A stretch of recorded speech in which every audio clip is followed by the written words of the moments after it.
Hey everyone, Ed here. Sorry about the state of my hair. I haven't been able to get to the barbers for a few weeks.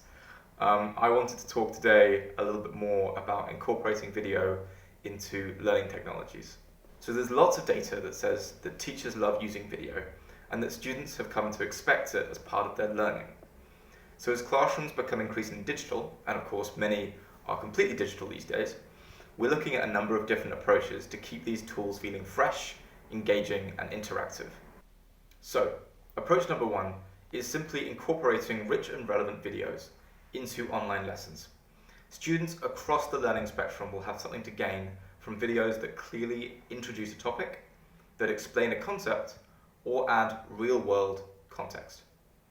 So these videos typically should be short to fit in with the learning narrative within the lesson.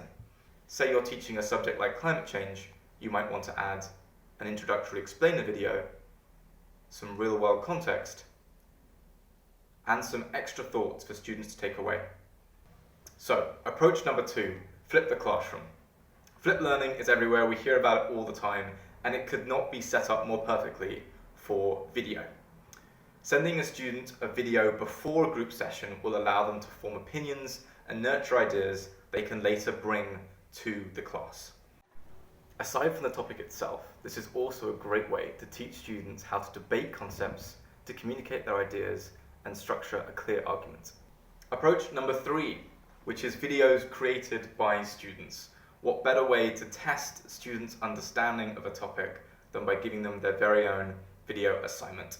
They have to pull their own opinions and ideas together and present them in a really clear and coherent way. So, there you have it. Those are three ways to incorporate video in your online learning resources.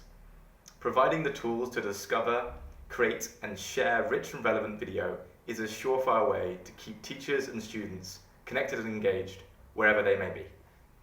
See you next time.